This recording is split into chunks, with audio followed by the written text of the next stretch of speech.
Here are some amazing up-to-date time management tips for 2023. I got these from a book called The Power of One More by an entrepreneur named Ed Mylett. I'll drop my review of it in the description. The main idea of this book is how you can change your life by performing one more of everything you do when you do it every time. It's a much more extensive book in different areas of life and the human mind than you would think, but time is of the essence, folks, so let's get right to it, shall we? Welcome back to my channel. My name is Sam, and I want to make self-growth normal, because people shouldn't have to look this information up. It should just be mainstream knowledge. If you agree, please make sure to smash that like button. High achievers embrace time management as a pillar to their successes. Study anyone you admire, you look up to, and chances are they are very, very particular about how they manage their time. These are ultimately just tips, folks. Ed Mylett tried a bunch of different things over the years, and he published this book late 2022. Something he did stress though is that no time management system will work for everyone. So here are the tips. This guy, he's a man of faith with a wife, 2 beautiful children, and a net worth of $450 million. Okay, here's the first tip. Add more days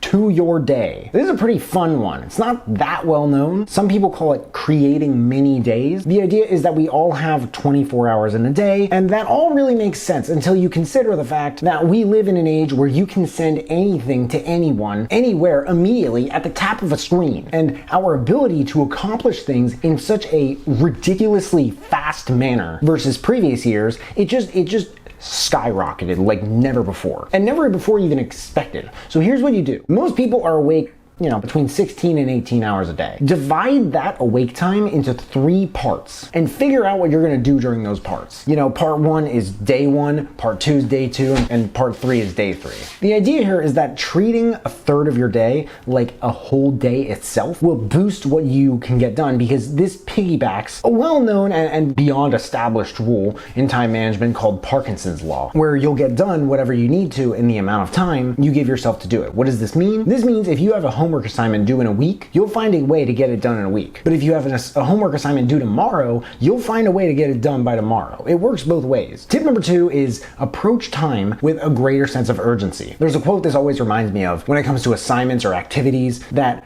typically require longer amounts of time, but they're very important and they need to be done. Jeff Bezos says that if you're going to take one step at a time, do it viciously. Like, it's so easy to let projects, large ones especially, take longer than they need to. Doing things with a sense of urgency has completely changed my life. Completely. In the last year or so, I've probably taken my foot off the gas more than I'd like to admit. But I think I'm starting to go insane because I'm looking at the results and my stupid lizard brain is like, but that's something I'm working on fixing. Anyway, urgency. Right? Do things fast and learn things fast. And the more you learn and the more you do them, the higher quality they'll be. This might sound kind of stupid, but it's a total fact. The more you can do, the more you realize you can do. And by the way, this whole thing of working, I still have some saliva on my face. This whole thing of working smarter and people being like, oh, well, you have to work smarter, not harder. If you're so focused on urgency, how are you gonna work smarter if you don't have enough time to learn how to work smarter? Shut up, bro. Seriously?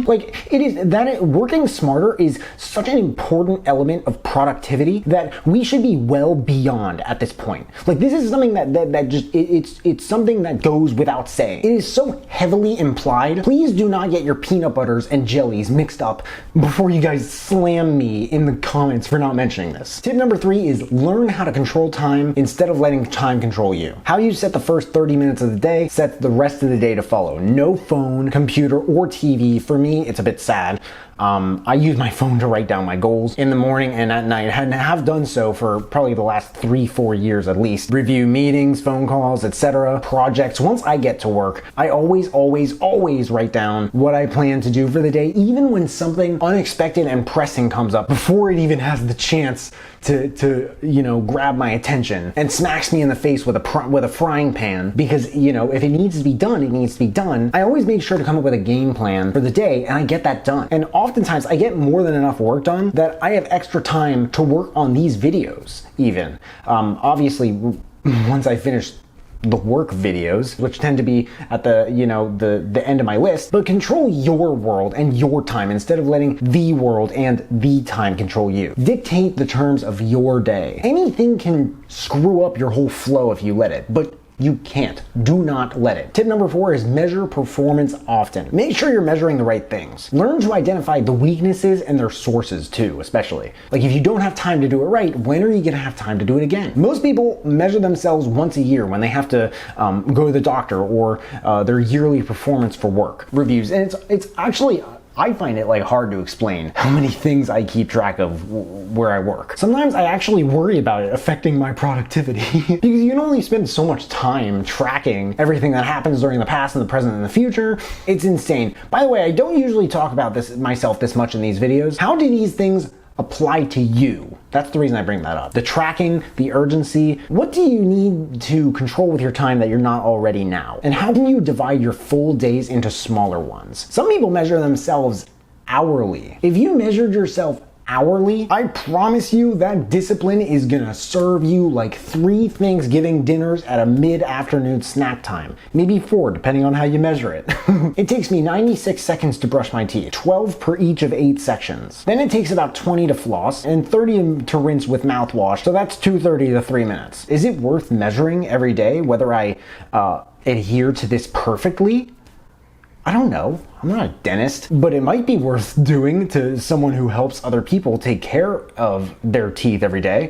Tip number 5 is focus on the future. Keep 1 foot in the present and 1 foot in the future. That's what I like to, say. But the past will kill you. It will eat you alive. It's like that coach from Mean Girls who says that you will get pregnant and die. That's what happens when you focus on the past, okay? Not actually, but as Coco Chanel said, don't spend time on a wall hoping to turn into a door. Charles Darwin said that the man who dares waste an hour of time has not discovered the value of life. We are not discounting the present. The present here it's just like the whole thing with working smart, like being in the present moment and all this like fairy tale, like woo-woo. I actually get that. And Eckhart Tolle is actually one of my favorite nonfiction authors. But just like finding more effective ways to do things and working smart, this video, it's really about time and productivity, sheer time and productivity purposes, not quality and presence. Do those two affect your productivity? That's actually a really good question. It depends on who you ask. If you ask me, I'd probably tell you what I just did. But look guys, some things do not change. They just don't. No matter how much the world does. The speed of time, what has happened to us in the past, the human desire to feel important, but we need to focus on things that we can control, like our actions, our reactions, and our sales of thought, and the direction in which they head. The human mind is an enigmatic machine with a complexity that prevents really anyone in history from fully understanding it, but it's not easy to fully control. Doing these things, these 5 things, it's gonna take discipline. It's gonna take practice, and you'll have to find some things that work for you. Some of these might work better than others. Other ones you might find to be a total waste of your time. But I've done varieties of each, and they work resoundingly. But those are 5 excellent time management tips for 2023. Let me know what you guys think in the comments below. What are some time management tips that you've found the most helpful, like by far, in recent years? I'd love to hear what you guys have to say. Again, this is from a book called The Power of One More